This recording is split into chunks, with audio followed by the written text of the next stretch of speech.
Cam Ward can play the guitar, it's just way out of tune. When looking back over his senior season, there's a lot to love and elite traits that are needed to play at the next level. However, the radar never seems to stay fully locked on, and his play wavers into the disaster zone with far too high a frequency.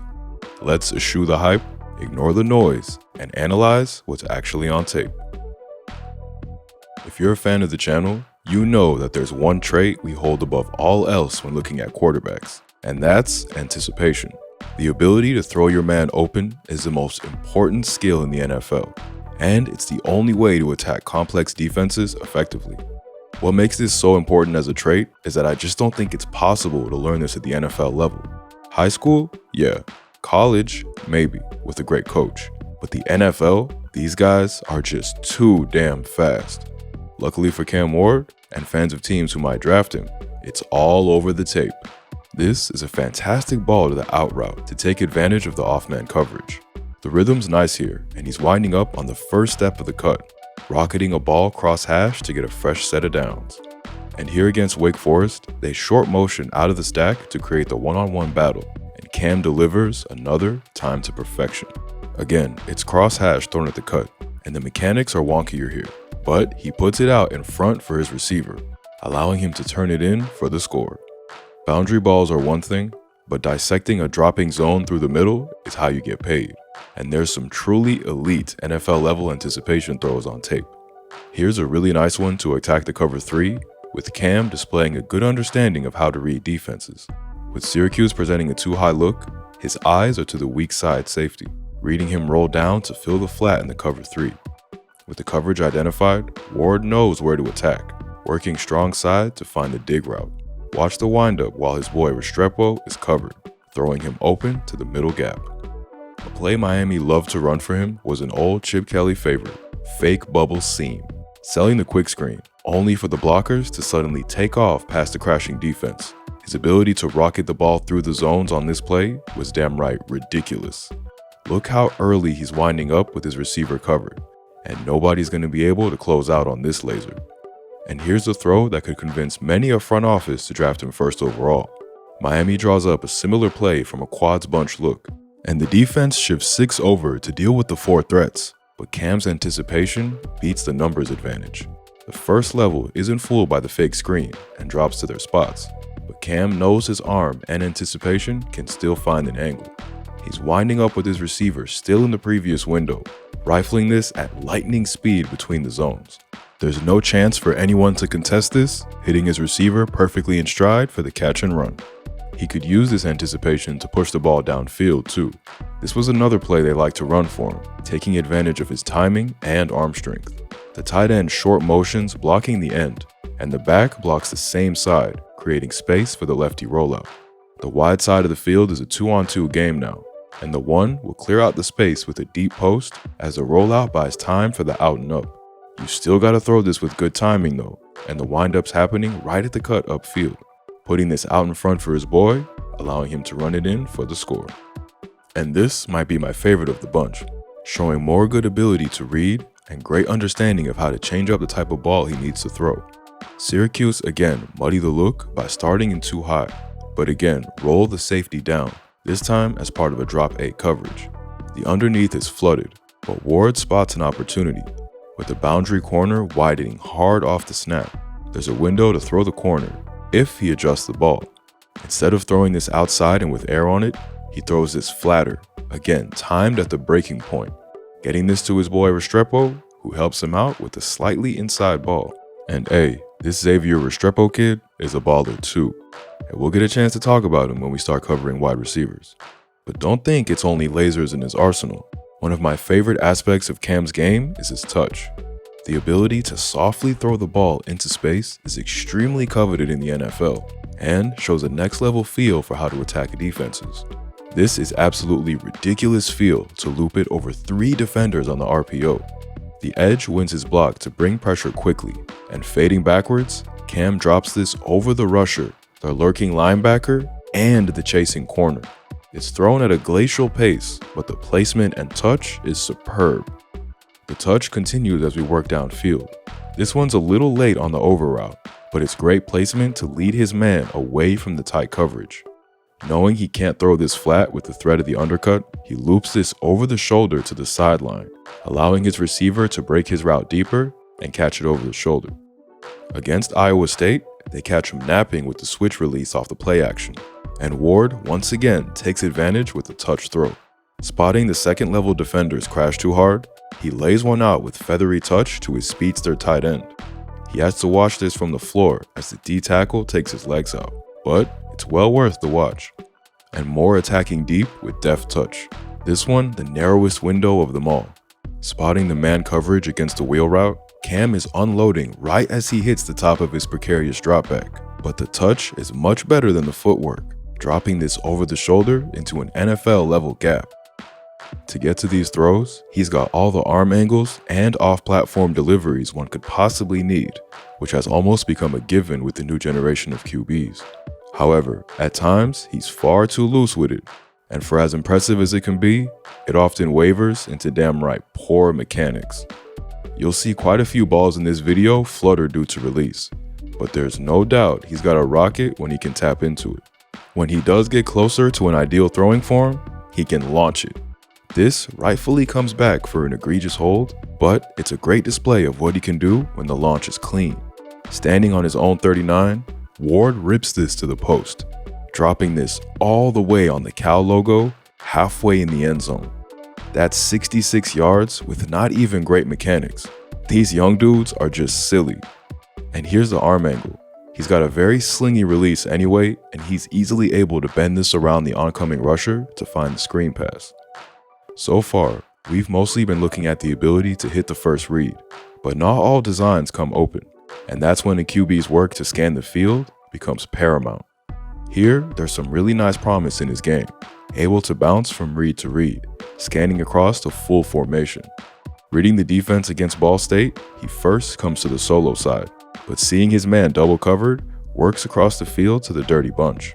The defense boxed the bunch, having two closing in fast on the dig, so Cam goes to his third option running a corner stop. The route is a beauty, and Cam chooses the right option to attack the leverage, moving the chains on third. Here's another similar play, but this time working from bunch to solo side. Florida State disguises it, but they're going to play a similar quarters box style coverage against Miami's trips, and it works pretty well, keeping leverage on everything on third down. So Cam works to the solo side, showing good feel to work up through the pocket and rips one to a well-run dig route. And here, Ward works through the entire play before he gets the ball to his check down. Remember kids, checkdowns in rhythm are game breakers. But what about when the game is played out of rhythm?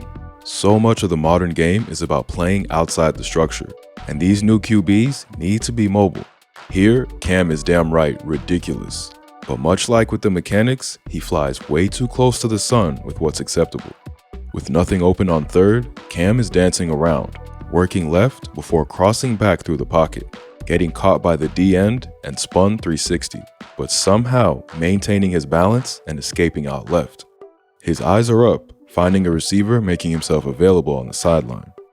When he's scrambling and improvising, his intent always seems to be to find space for the throw, looking to buy time to create an angle. Here, he works up and through the stunt, and instead of taking off, he rolls left and has the ability to throw cross-body, finding his boy leaking out the backfield. When he doesn't have time to feel the pressure, he'll pull off moves like this too, somehow dodging the late A-gap blitz, great eyes up through the chaos, and then looping it over the shoulder to his tight end on the over. That is a damn impressive rep.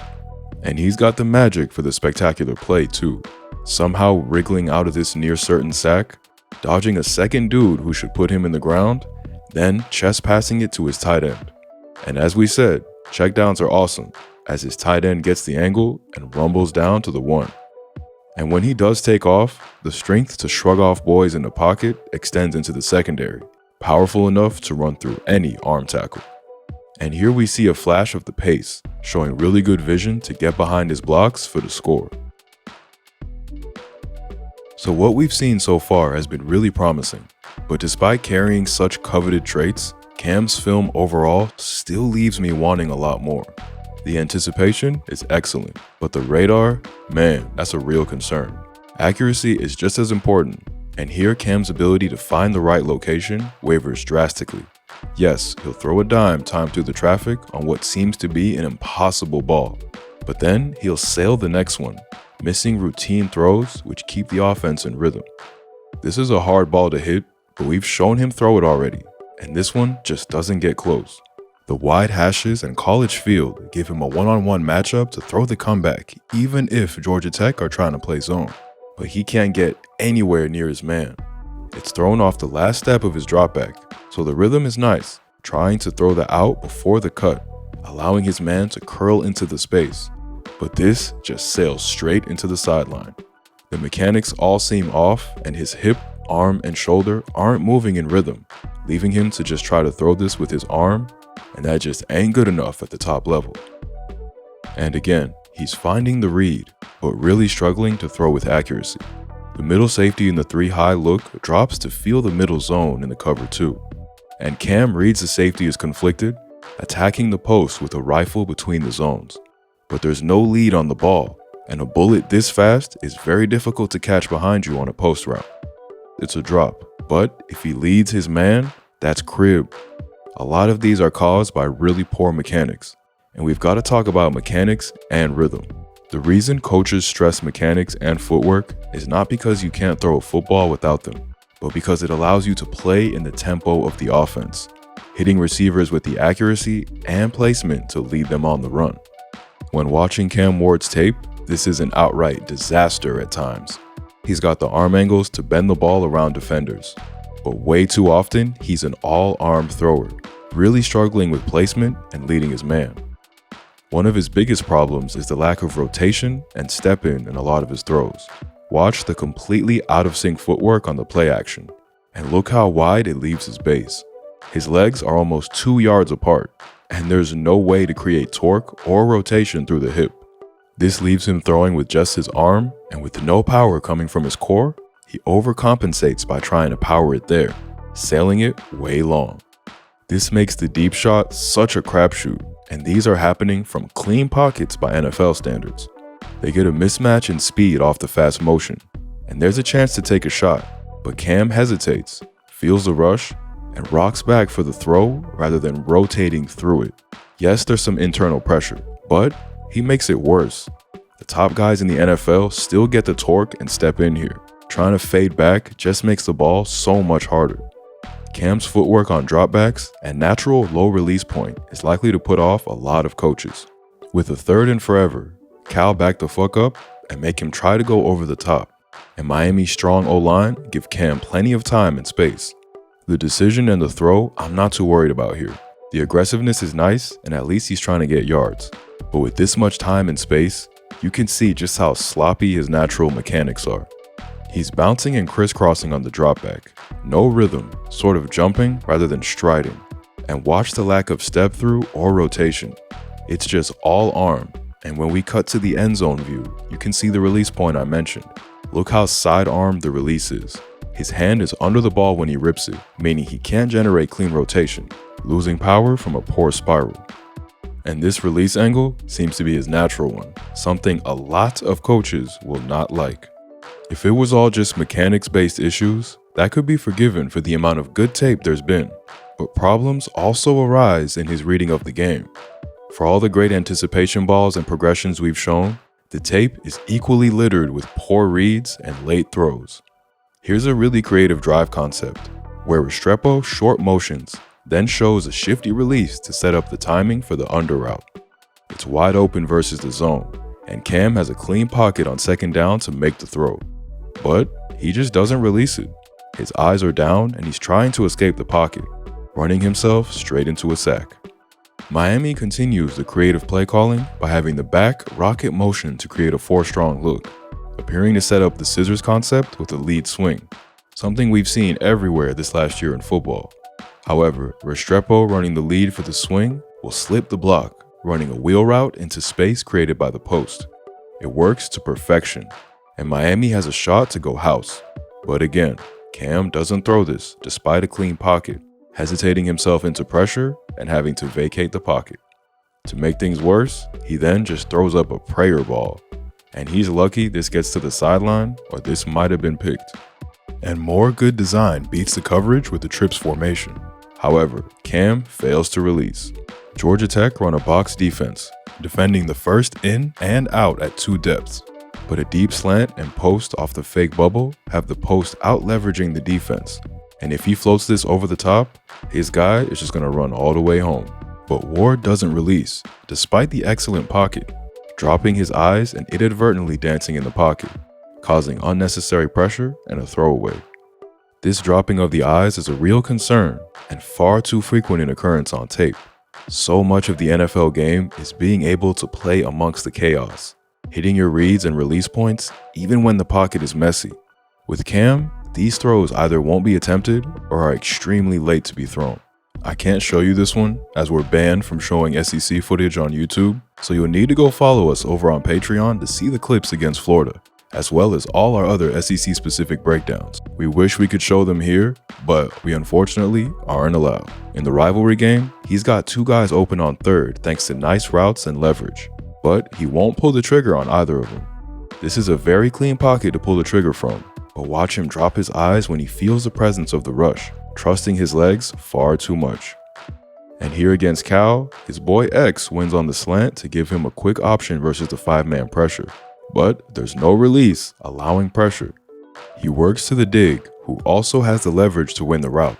But with pressure and a clear path, he can't stand in and hit it, running out right and into a scramble mode. I know a lot of people are going to think this is a harsh call, but hey, that's how the NFL operates, bro. Watch this pass from Jaden Daniels in the playoffs. He's got a clean rush coming at him, but he's got the feel to stand in and deliver the ball. To reach that top level, this is what you've got to be able to do. Improv wizardry has become almost a requirement in the modern game, and Cam's got it, but it doesn't stop him from also being extremely careless with the football. This is one of the worst throws I've seen all year. I'm not even sure I'll find one worse as I get to all the college tape. 2 quick routes are turned down due to a squeezed pocket, and Cam is bailing right to buy time. I like that his eyes are up the whole way thinking pass first, but this is just a horrible decision. A lot of youngsters have the arm strength and feel to throw into pockets crossbody, even if it is traditionally taboo. But you cannot throw these loopy. Under pressure, he tries to loop this back crossfield, throwing a terrible ball directly to the crossfield safety, who practically has time to fair catch it. And the reason these balls are so dangerous, we saw it in the Super Bowl. There ain't anyone to stop these guys going crib when you go crossbody. Against Florida, Cam does make the right decision to extend the play with everything locked down. But again, the decision making at the end is poor. Instead of trying to get the yards with his legs or throwing this away, he tries to contort his body and throw back right, with a defender right in his face. The percentage chances of hitting this throw have got to be in the single digits, and more inaccuracy and sailing send it straight into the arms of a DB. And with a chance to lead his team on a game-winning drive against GT, his carelessness once again coughs up the ball. Tech drop 8 and do a good job to smother the route concept, and Cam is dancing, turning down both check down options. As he works back through the pocket after drifting right, he's got the ball hung low, and the end works all the way around his man to knock this loose, winning the game for his team. I gotta say, I'm really conflicted. Anticipation is the hardest skill to teach, and my most treasured trait in a quarterback. And I know he's got it, but man, the rest of the game needs a lot of work. With great touch passes present, I think a lot of the accuracy problems do come down to poor mechanics, so that's fixable with hard work. But there's gonna need to be a serious reset on his form for him to control the ball like an NFL signal caller. And with part of this being arm slot and low release, that makes things trickier to fix. Look, someone is gonna take the gamble on this man in the first, and potentially very early on. And if you tell me that's because of the anticipation, I don't have a problem with that. But it's gonna be down to coaching to retune the guitar, or this man ain't gonna be able to rock the stadium.